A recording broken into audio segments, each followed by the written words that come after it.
Professor, प्रधानमंत्री नरेंद्र मोदी की प्रस्तावित इंडोनेशिया यात्रा को आप किस नजरिए से देखते हैं?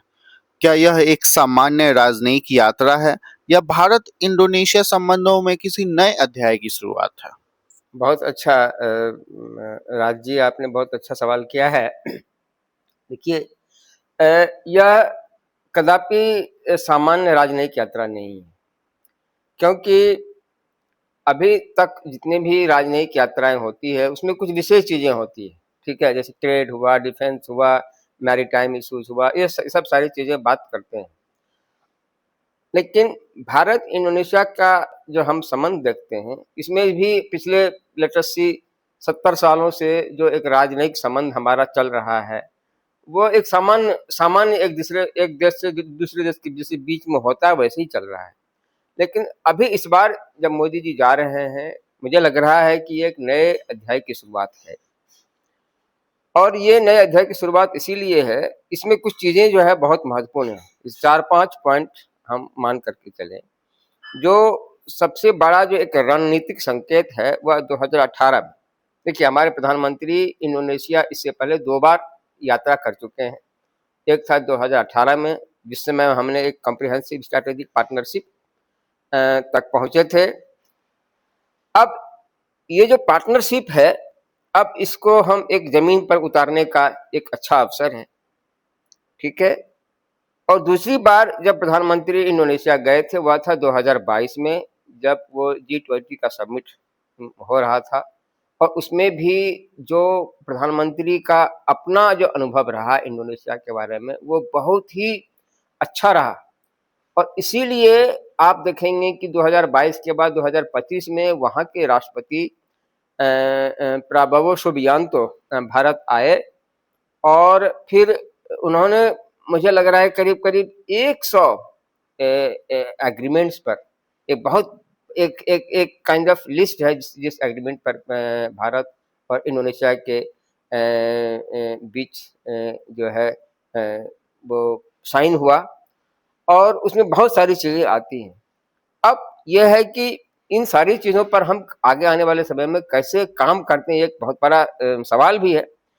लेकिन अब इस बार की जो यात्रा है, ये 3-4 केंद्र पर जो है ये अवस्थित है। इस चीज को हम ध्यान से देखेंगे तो हमें बहुत सारी चीजें समझ में आएगी। यह बात हम मान करके चल रहे हैं कि जो एक कंसेप्ट है इंडो पैसिफिक का, हिंद प्रशांत का जो कंसेप्ट है, इस कंसेप्ट में पूरी दुनिया इस बात को मान करके चल रही है कि दक्षिण पूर्वी एशिया जो है इसका काइंड ऑफ पिवोट है, मतलब ध्रुव है, सेंटर है पूरे इंडो पैसिफिक का जो कंसेप्ट है। और दक्षिण पूर्वी एशिया में इंडोनेशिया एक बहुत ही महत्वपूर्ण कंट्री है। उसके बहुत सारे कारण। पहला कारण ये है, इंडोनेशिया एक बहुत ही समृद्ध मैरीटाइम देश है। इसकी सामुद्रिक जो धरोहर है या सामुद्रिक जो इसका परिवेश है, जो इसका विस्तार है, वो बहुत ही बड़ा है। आप मान करके चलिए, एक देश जिसमें 17,000 छोटे छोटे द्वीप से बना हुआ है। 17,000, एक दो नहीं, 17,000। और बड़े बड़े आइलैंड हैं, सुमात्रा, जावा, कालीमांतान, सुलावेसी, ये सब बहुत बड़े बड़े आइलैंड। तो यह जो इंडो पैसिफिक का कंसेप्ट है, उसमें दक्षिण पूर्वी एशिया पिवोट है। और दक्षिण पूर्वी एशिया में सबसे बड़ा देश जो है वह इंडोनेशिया है। तीसरी चीज, जो इंडोनेशिया का जो पूरा जो उसका जो फैलाव है, उसमें जो हम आप देखेंगे, जो उसका सबसे जो वेस्टर्न मोस्ट आइलैंड है वह है आपका Sumatra. Western most island Sumatra है। सुमात्रा भी बहुत बड़ा द्वीप है। और जो उसका वेस्टर्न मोस्ट पार्ट से हमारा अंडमान निकोबार बहुत ही करीब है। अंडमान निकोबार मान करके चल रहे हैं कि 102 नॉटिकल माइल्स ही क्लोज है। जो हमारा सबसे जो लास्ट वाला, जो जिसको हम इंदिरा द्वीप कहते हैं, वो जो है हार्डली 55-56 किलोमीटर की रेंज में, जिसको हम ट्रांसलेट करें तो इसमें आता है। तो यह जो नजदीकता, यह जो प्रॉक्सिमिटी है, ये बहुत ही महत्वपूर्ण सर, भारत इंडोनेशिया संबंधों की चर्चा अक्सर रक्षा सहयोग, ब्रह्मोस मिसाइल और समुद्री सुरक्षा तक सीमित रहती है।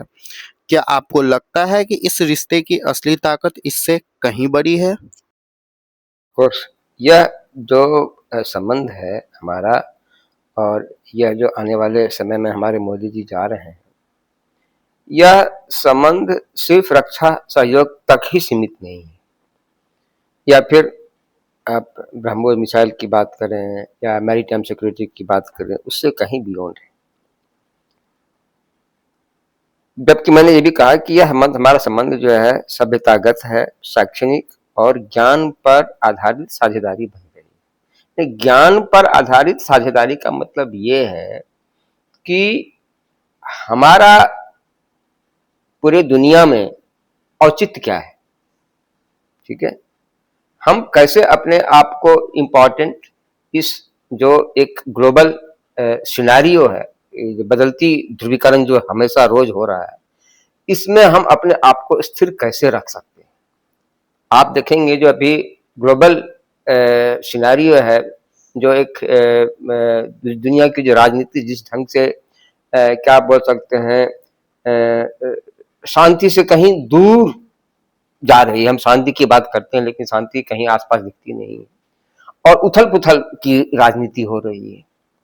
इसमें जो हम जैसे जिसको मिडिल पावर बोलते हैं इसको, हाँ, इंडोनेशिया और भारत जो है ये एक मिडिल पावर के क्लब में आते हैं। तो ये सारी चीजें जो है हमारी मन को थोड़ी अस्थिर करती है। तो स्थिरता के लिए हमें जो है एक बोल सकते हैं नॉलेज बेस्ड प्लेटफॉर्म पे अपने आप को जो है स्थापित करना पड़ेगा कि हम आने वाले समय में अपने आप को, अपने स्थान को कैसे मजबूत करें। तो ये जो तुम्हारा प्रश्न है, इसमें हम 4-5 बिंदुओं पर काम करते हैं। पहला है कि रक्षा से पहले सभ्यतागत संबंध। अभी तक हमने जो भी संबंध जिन जिन देशों के साथ देखा है, कुछ देश ऐसे जिसपे कि हम विश्वास कर सकते हैं, ट्रस्ट कर सकते हैं कि हमारा कभी हे टाइम आएगा तो वो हमें जो है सहयोग प्रदान कर सकते हैं, लेकिन वो भी हम 100% नहीं कर सकते हैं। फॉर एग्जाम्पल किसी भी देश को आप ले, ठीक है, इसका सबसे जो महत्वपूर्ण कारण रहा है कि हम उन देशों के साथ जो है कंप्रीहेंसिवली जुड़े नहीं। हम इन्हीं 2-4 चीजों के आसपास ही अपना ध्रुवीकरण करते हैं। जैसे हो गया आर्थिक व्यवस्था को, रक्षा सौदा को, ठीक है, या फिर थोड़ी बहुत आईटी टेक्नोलॉजी को आदान प्रदान करके ही हम सिमट रहे हैं। तो इससे कॉम्प्रिहेंसिव संबंध हमारा नहीं बन पा रहा है। तो अभी जो वर्तमान प्रधानमंत्री जो है, मोदी जी जो है, वो अब इस चीज को छोड़ करके एक नया अध्याय में देख रहे हैं कि जो राजनयिक संबंध है, जो मोस्टली जो है एक वेस्टर्न मेथोडोलॉजी पर बेस्ड है, उससे कहीं निकल करके हम सभ्यतागत संबंध की ओर हम बढ़े। तो इसमें भारत और इंडोनेशिया का जो रिश्ता है वह केवल रक्षा सहयोग पर आधारित नहीं है, बल्कि जब मैंने कहा भी है कि 2000 वर्षों का हमारा संबंध रहा है, जो काफी मजबूत रहा है। उसमें जो हम बोल सकते हैं अधिक से अधिक पुरानी संस्कृति, धार्मिक, भाषाई और समुद्रिक संपर्कों पर टिका है, और ये हमारी सबसे बड़ी संपत्ति है। आपको पता नहीं होगा, वहां पर जो पुराने हमारे जो फिल्म स्टार्स रहे हैं, धर्मेंद्र, अमिताभ बच्चन, हेमा मालिनी, ये इनका अपना वहां पे अलग पहचान है, और जो भी नए सिने स्टार्स हैं उनकी अपनी पहचान है। और सिने स्टार्स तक नहीं, जो हमारे हिंदी के जितने भी पॉपुलर गाने होते हैं, वहां के लोग उतनी ही बखूबी से उसको गाते हैं और आनंद लेते हैं। जितने भी स्टार्स हैं, क्या कहते हैं, सीरियल्स हैं, स्टार सीरियल्स, ये सारे बहुत ही महत्वपूर्ण है। इनफैक्ट जो महाभारत हुआ है, जो महाभारत के सारे एक्टर्स हैं वो इंडोनेशिया टाइम टू टाइम जाते रहते हैं, वहाँ के लोग इनको बहुत ही पसंद करते हैं। तो यह जो संबंध है ये कोई एक दिन या 6 महीना साल भर का संबंध नहीं है। ये एक ढंग से हमारा एक काइंड ऑफ जो नींव है वो बहुत ही मजबूत है, आधारशिला जो बहुत ही मजबूत है। और ये जो पता है राज, जो सांस्कृतिक संबंध होता है ये हमें एक बेस देती है। क्या देती है? एक फाउंडेशन देती है, जिस बेस पर हम, एक शब्द है निगोशिएट ना, हम निगोशिएट करते हैं, वी निगोशिएट, अंग्रेजी शब्द है, लेकिन निगोशिएट से जो हम थोड़ा सा हट करके आगे बढ़ाएं, हम है कि आदान प्रदान कर सकते हैं। ठीक है, अपनी जरूरत की चीजों को हम आगे बढ़ा सकते हैं कि ये हमारी जरूरत है, ये तुम्हारी जरूरत है, और दोनों कहां मिलती। तो ये एक इंपॉर्टेंट इशू है। दूसरा है व्यापक आर्थिक साझेदारी की संभावना। इंडोनेशिया इंडिया एक ढंग से मैरीटाइम नेबर्स है, सामुद्रिक दोस्त हम कह सकते हैं। ठीक है, और दोनों बहुत ही पास में है। जैसे मैंने कहा कि अभी भारत सरकार जो है अंडमान निकोबार को बहुत ही जो है वो प्रमोट करने वाली है आने वाले समय में। जब अंडमान निकोबार जब हाईली प्रमोटेड या विकसित क्षेत्र बन जाएगा भारत का, तो वहां से हम इंडोनेशिया के साथ बहुत ही अच्छी तरीके से जो है अपना संबंध, कनेक्टिविटी बढ़ा सकते हैं। जो उसका सबसे वेस्टर्न मोस्ट आइलैंड है वह है प्रोविंस है सुमात्रा का, वह है साबांग, जहां की भारत और इंडोनेशिया दोनों मिल करके साझेदारी से एक साबांग पोर्ट का विकास कर रहे हैं, बना रहे हैं। अब यदि वो पोर्ट बन जाता है तो भारत के लिए बहुत ही अच्छा हो जाए। ठीक है, और भी बहुत सारी चीजें हैं जहां पर हम काम कर रहे हैं। तीसरा जो पॉइंट है वह है इंडो पैसिफिक में साझा दृष्टिकोण। अब जो दृष्टिकोण भारत का इंडो पैसिफिक पर एक कॉन्सेप्ट है, जो दृष्टिकोण है, वही ऑलमोस्ट वही चीज जो है इंडोनेशिया भी साझा करता है। भारत भी जो है नॉन अलाइन मूवमेंट का एक सशक्त पार्टनर रहा है। ठीक है, सशक्त मेंबर रहा है, उसका जो है उस पर बहुत काम किया है। और इंडोनेशिया में नॉन अलाइन मूवमेंट का बोल सकते हैं वो फाउंडेशन रहा है। वो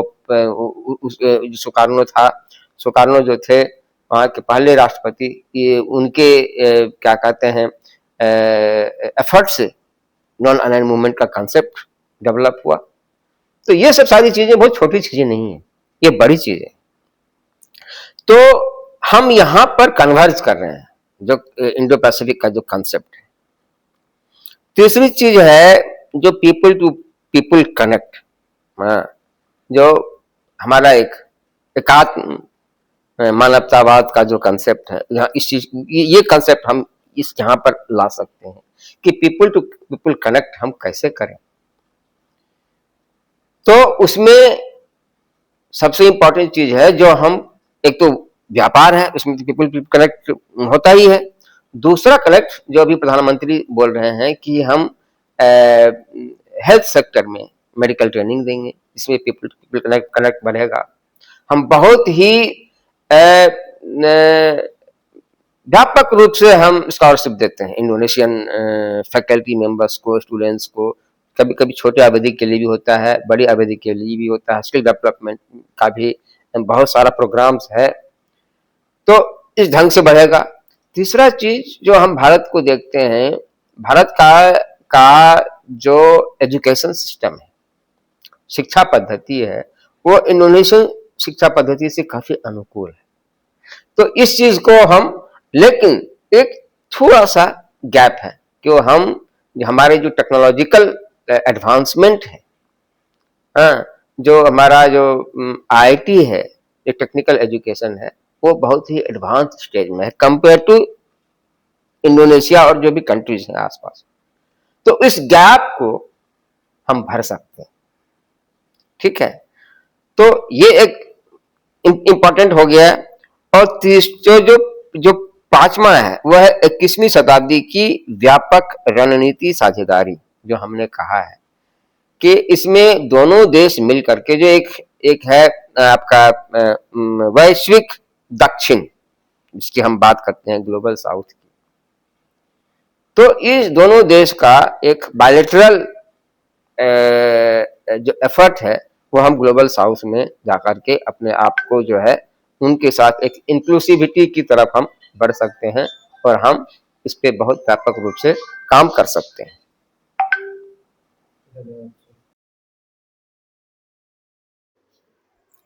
सर, इंडोनेशिया के पापुआ प्रांत के बियाक द्वीप में प्रस्तावित स्पेस पोर्ट की चर्चा हो रही है।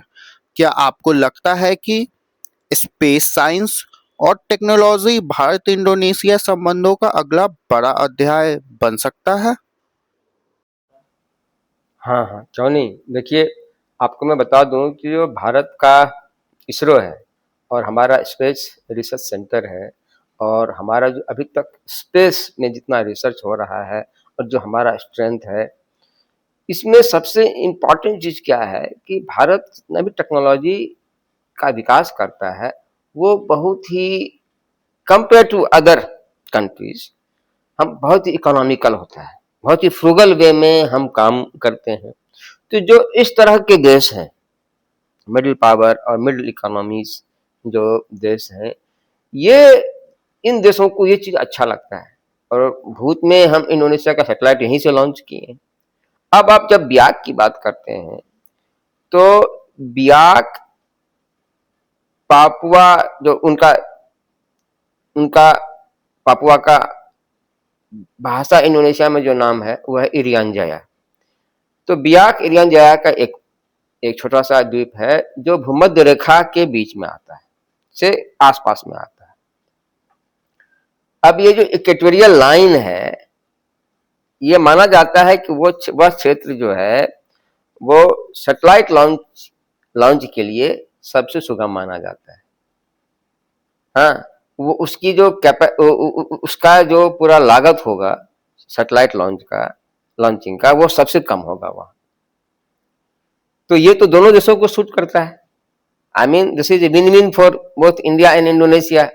अब दूसरी चीज जो इससे निकल करके आती है कि भारत का जो एक स्पेस रिसर्च का जो एफर्ट है, जो ऑर्गेनाइजेशन है, उसमें इंडोनेशिया अपने आप आ जाएगी। यदि हम बियाक में इंडोनेशिया के सहयोग से एक स्पेस रिसर्च सेंटर हम स्टैब्लिश करते हैं, ऑलमोस्ट बहुत सारा काम इस पर हो रहा है और इंडोनेशियन गवर्नमेंट भी इस पे जो है ऑलमोस्ट हामी है और हमारा काम कुछ दूर तक हो भी गया है। तो आने वाले समय में यह एक जो है हम एक वहां से अपना स्पेस रिसर्च सेंटर स्टैब्लिश करके वहां से जो सबसे इंपॉर्टेंट चीज है, जो डिजास्टर मैनेजमेंट, जो मौसम का पूर्वानुमान जो हम इसका अनुसार करते हैं, वो बहुत ही इंपॉर्टेंट है दोनों देशों के लिए। क्योंकि ये इंडोनेशिया का बहुत सारा क्षेत्र जो है रिंग ऑफ फायर पर अवस्थित है। जो सिस्मिक जो मूवमेंट होता है, जो सिस्मिक जो क्या बोल सकते हैं उसको, जो एक कंबसन होता है, वो उसके लिए ये दोनों देश, खाली इंडोनेशिया नहीं भारत भी जो है बहुत ही वल्नरेबल है। खास करके इंडोनेशिया बहुत ज्यादा है। मैंने बताया कि मैरीटाइम देश है, समुद्र चारों तरफ से घिरा हुआ है और सुनामी का जो एक भयावह रूप है दोनों देशों ने देखा है। इंडोनेशिया देखा ही है, भारत ने भी देखा है, भारत ने भी इसको अनुभव किया है। तो ये सब चीजों को रोकने के लिए, प्रिवेंट करने के लिए हम यदि वहां पर एक स्पेस रिसर्च सेंटर स्टैब्लिश करते हैं तो उससे दोनों दोनों देशों को फायदा है। तो अभी मोदी सरकार के इस चरण में यदि एक स्पेस रिसर्च वहां पे बन जाती है अच्छी तरीके से, तो उससे हम आसपास जितने भी देश हैं सब फायदा उठा सकते हैं। Not only India and Indonesia, बगल में ऑस्ट्रेलिया है, वो भी उससे फायदा ले सकता। तो भारत का कभी भी जो एफर्ट रहता है वो एक्सक्लूसिव नहीं होता है, ये क्या होता है, इंक्लूसिव होता है।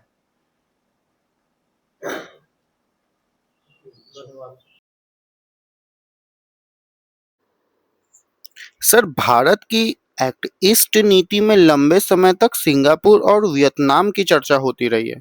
फिर आज इंडोनेशिया भारत की विदेश नीति का इतना महत्वपूर्ण साझेदार क्यों बन गया है?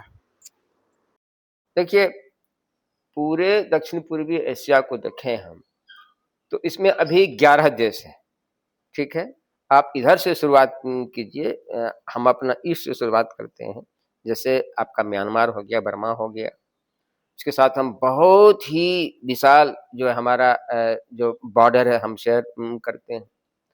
उसके बाद आपका लाओस हो गया, कंबोडिया हो गया, वियतनाम हो गया, थाईलैंड हो गया, उसके बाद मलेशिया हो गया, ब्रुनेई, और उसके बाद ब्रुनेई हो गया और ईस्ट तिमोर हो गया जो नया देश इंक्लूड हुआ है। तो इन सारे देशों में आप जब देखेंगे, आप यदि घूमेंगे कम्प्रिहेंसिव, इंडोनेशिया का स्थान अलग है। 17,000 छोटे-बड़े द्वीपों से बना हुआ देश, विशाल देश है। इसका जो मैरीटाइम प्रोविंस है बहुत ही बड़ा है और ये थोड़ा-सा अलग है। तुमने कहा वियतनाम और सिंगापुर, थोड़ा-सा अलग है। इंडोनेशिया का इकोनॉमी दक्षिण पूर्वी एशिया में सबसे बड़ा है। दूसरा, इंडोनेशिया का जो क्षेत्रफल है वो सबसे बड़ा है। दोनों देशों में जो यूथ है, जिसको बोलते हैं कि जो देश का बेसिकली जो इंजन चलाता है यूथ, उसका डिविडेंड उनको मिलता है। तीसरी चीज है जो नेचुरल रिसोर्स है, जो नेचुरल रिसोर्स जो इंडोनेशिया में है वो अबंडेंस है। अभी इंडोनेशिया में आपको शायद पता नहीं है, पूरे दुनिया का 42% निकल डिपॉजिट है और निकल जो है अभी ईवीज के लिए बहुत ही महत्वपूर्ण माना जाता है। ये रेयर अर्थ मटेरियल्स में से आता है निकल। तो इस ढंग से हम देखेंगे कि इंडोनेशिया जो है आंतरिक रूप से बहुत ही समृद्धशाली देश है, ठीक है? भारत का मैरीटाइम कनेक्टिविटी को देखें तो भारत के बहुत ही करीब है, ठीक है? और इसका 3 इंपॉर्टेंट जो सी रूट है, जो जिसको हम स्टेट बोलते हैं, जल जल डमरू मध्य बोलते हैं, वो पहला है मलाक्का, जो अंडमान निकोबार से निकल करके वो जावा के एंड तक सुमात्रा के एंड तक पहुंचती है। सुमात्रा के एंड तक जैसे ही पहुंचती है तो दूसरा एक जल डमरू मध्य शुरुआत होता है, वह है सुंडा स्ट्रेट। यह सुंडा स्टेट भी, सुंडा जल डमरू मध्य भी बहुत ही इंपॉर्टेंट है, बहुत ही व्यापक है, जो कि पूरे आपको देखेंगे कि इधर से सुमात्रा का जो वो रूट है, उससे जो भी व्यापारिक जितना भी जहाज है वो चाइना की तरफ जाती है, फर्दर नॉर्थ की तरफ जाती है। तीसरा जो सबसे बड़ा स्टेट है वह है लोम्बोक स्टेट, जो लोम्बोक आइलैंड इंडोनेशिया का है, वहां से शुरुआत होती है। तो ये तीनों को लेकर के इंडोनेशिया जो है भारत के लिए बहुत ही महत्वपूर्ण है। उस तरफ से देखें, इंडोनेशिया की तरफ से देखें तो भारत भी उतना ही महत्वपूर्ण है, ठीक है? अब आपको मुझे लग रहा है कि इस पूरे इसमें कि वियतनाम और सिंगापुर को अभी तक हम ज़्यादा प्रश्रय दे रहे थे या ज़्यादा हम ध्यान दे रहे थे, ऐसी बात नहीं है। इंडोनेशिया शुरू से ही हमारा संबंध बहुत अच्छा रहा है। और चौथी चीज़ जो हमारे वर्तमान जो राजदूत हैं, श्री संदीप चक्रवर्ती जी, वो कहते हैं कि सबसे अच्छी चीज़ है कि अभी तक एज सच हमारे पास कोई बॉर्डर कन्फ्लिक्ट नहीं हुआ है, जबकि हम बहुत ही करीब हैं। तो ये एक बहुत ही महत्वपूर्ण चीज़ है। और वो ये भी कहते हैं कि जो हमारा संबंध है वो सभ्यतागत है, ठीक है? इसके बारे में हम बाद में बात करेंगे।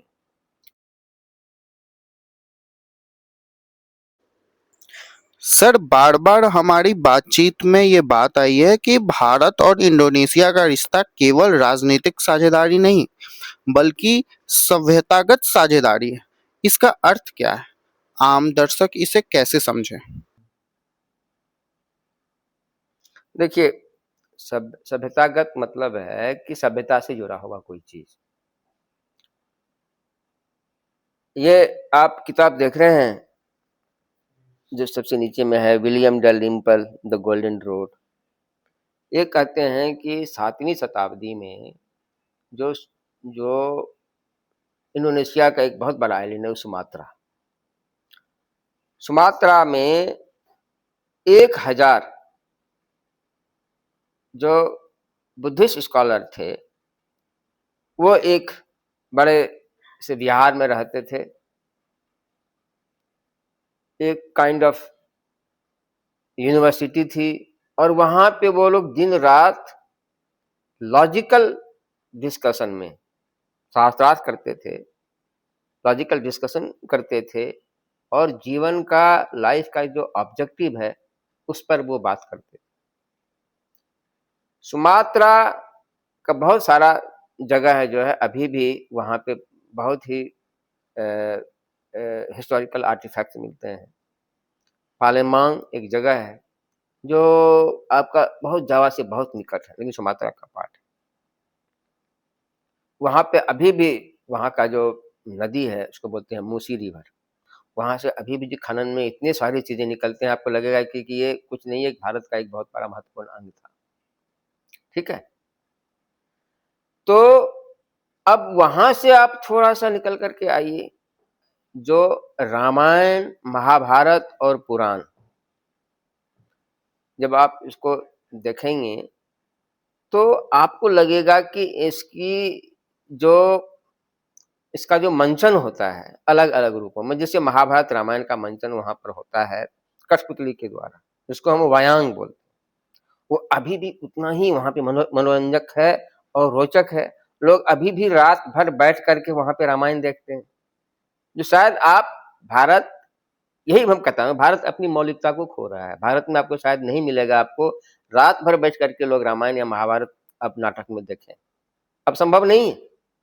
या यहाँ पर आप देखेंगे कि रामायण जो मंचन होता है दशहरा के समय में, तो 10 दिन हो गया तो बस हो गया, उसके बाद लोग सालों भर रामायण को भूल जाते हैं। इसका मतलब ये है, जो धर्म का जो एक लगातार लोगों के अंदर जो एक प्रेरणा स्रोत रहा है, वो सिर्फ 10 दिन तक ही वो प्रेरणा स्रोत रहा है, उसके बाद खत्म हो जाता है। ये वहां ऐसा नहीं, वहां आज भी इस समय में भी जहां पर कि लोग मोबाइल टेक्नोलॉजी, लैपटॉप और टेलीविजन से जुड़े, मतलब हैं, इतने जुड़े हुए हैं, जुड़े हुए क्या कि समझ लो कि ये उनके साथ ही चलता है जहां वो जाते हैं। लेकिन इंडोनेशिया में ऐसे समय होने के बावजूद भी लोग रात रात भर रामायण देखते हैं, वायांग देखते हैं।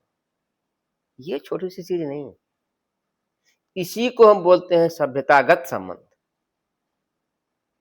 ठीक है, तो इस चीज को पर हम कैसे काम करें आने वाले समय में, जब हम ये नहीं बोलते हैं कि ये हमारी चीज, ये भारत की चीज है। भाई ये आप ही का चीज है, रामायण महाभारत और पुराण जो है एक ढंग से मान ली आप ही का चीज है, क्योंकि आप समझते हैं कि वहां भी जो है रामायण में जितने भी क्षेत्र का नाम उद्धृत है वो सब जगह वहां पर भी। लेकिन सवाल यहां पर ये आता है, कहीं ना कहीं हम ये दिमाग में रखे हुए हैं कि रामायण महाभारत जो है भारत की चीज है, और है भी।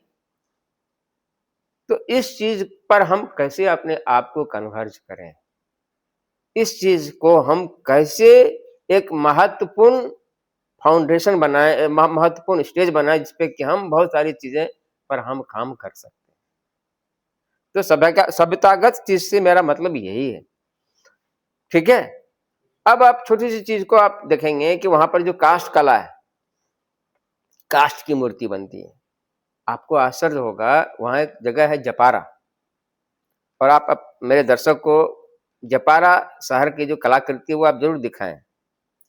जपारा में जो कास्ट पर जो रामायण और महाभारत की जो कलाकृति है वो जिस ढंग से उद्धृत करता है वो भारत में कहीं नहीं मिलेगा। और ये वो परिवार हैं जो जनरेशन से इस चीज पर काम कर रहे हैं, और उनकी कलाकृति लाखों में बिकती है। भारत में ऐसा नहीं। तो ये सब सारी चीजों को हमें कंप्रिहेंसिवली समझना पड़ेगा, फिर इंडोनेशिया के साथ जो हमारा संबंध है वो बहुत ही क्या कहते हैं, मजबूत स्तंभ बन करके उभरेगा। बात धन्यवाद सर। सर काफी समय आपने दिया, और आखिरी हमारा सवाल ये है यदि प्रधानमंत्री मोदी की इस यात्रा के बाद केवल 3 ऐसे फैसले हो जो भारत इंडोनेशिया संबंधों को अगले 20-25 वर्षों के लिए नई दिशा दे सके, तो वे क्या होने चाहिए? लाइक हमारी नेक्स्ट 20-25 सालों का क्या पॉलिसी होना चाहिए, और ऐसे में हमारे प्रधानमंत्री को कौन सा 3 फैसला ले सकते हैं जो सबसे बड़ा हो हमारे नहीं आगे की पॉलिसी? नहीं, डेफिनेटली इसमें तो सबसे इम्पोर्टेंट चीज है सेपा, जो अभी तक इंडोनेशिया उसका पार्ट नहीं रहा है, that is comprehensive economic partnership agreement, और सप्लाई चेन एग्रीमेंट। ये दो तीन चीजें जो है, मुझे लग रहा है कि भारत और इंडोनेशिया का जो व्यापार है, उसमें एक इम्पिटस बन करके उभरेगा। और इसमें दो तीन चीजें जो है वह है निवेश, व्यापार, निवेश, खनिज, विशेष करके जो हमने बताया निखिल के बारे में, जो आने वाले समय में हम सोच रहे हैं कि भारत का जितना भी ट्रांसपोर्टेशन सिस्टम है वो बैटरी ऑपरेटेड हो, हाँ, जो क्लीन एनर्जी पर बेस्ड हो, तो उसके लिए हमें खनिज कहाँ से मिलेगा? तो मैंने बताया कि इंडोनेशिया के पास पूरे दुनिया का 42% निकल डिपॉजिट है, तो वो एक महत्वपूर्ण क्षेत्र हो सकता है जिस पे हम काम कर सकते हैं। हरित ऊर्जा, ग्रीन एनर्जी, भारत बहुत काम कर रहा है। मुझे लग रहा है कि अभी भारत बहुत तेजी से ग्रीन एनर्जी फील्ड में आगे बढ़ रहा है, तो इस पे हम कोलैबोरेट कर सकते हैं, चाहे वो ब्लू इकोनॉमी हो, हाँ, डिजिटल अर्थव्यवस्था, ये आपको पता ही है, आपको आज के समय में कितने लोग कैश लेकर के चलते हैं। मैं तो भूल गया हूँ कि हमारे पर्स में कुछ नोट्स भी हैं, बिकॉज हमेशा मोबाइल पर ही हम काम करते हैं, और ये चीज हम दक्षिण पूर्वी एशिया के तमाम देशों के साथ साझा कर रहे हैं, और इंडोनेशिया में भी ये चीज शुरू हो गया है। ठीक है, तो ये चीज बहुत स्पीड से बढ़ रहा है। तो ये सब सारी चीजें जो है, जो बायलैटरल ट्रेड है और उनका आंतरिक जो ट्रेड है, जो आंतरिक आर्थिक जो संरचना है, उसको स्ट्रीमलाइन करें, भारत में हो ही रहा है। ठीक है, और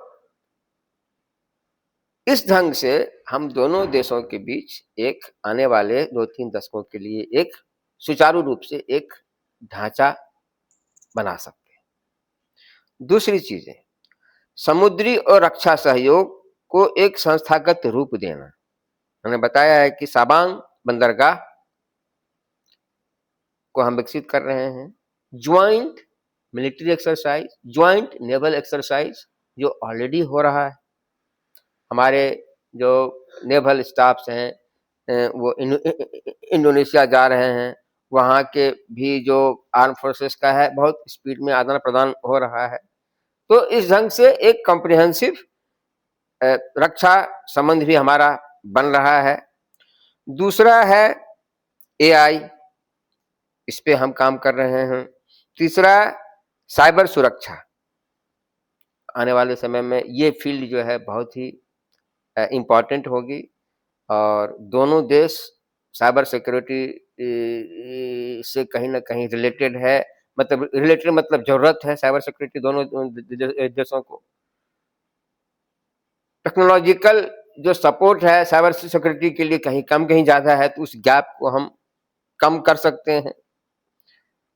जो चौथी चीज है, तीसरी चीज है, वो है इसरो।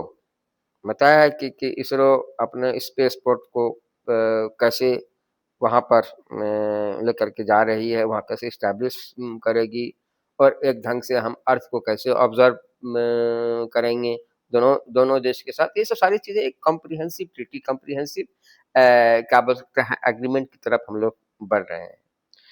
जो चौथी चीज है वह है शिक्षा, संस्कृति और जन जन से संपर्क का विस्तार।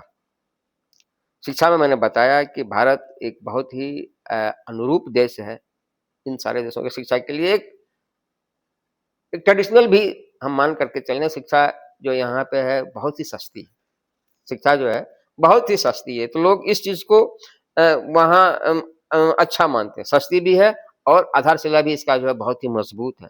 आज भी भारत में शिक्षा के क्षेत्र में देखें तो compare to other countries in South and South East Asia हम बहुत आगे हैं। तीसरी चीज है जो भारत का विजन है 2047, ठीक, हम इतना ट्रिलियन का इकोनॉमी बनेंगे और हम डेवलप कंट्री बन जाएंगे। उसी ढंग से इंडोनेशिया का है 2045, वो भी डेवलप कंट्री बन जाए।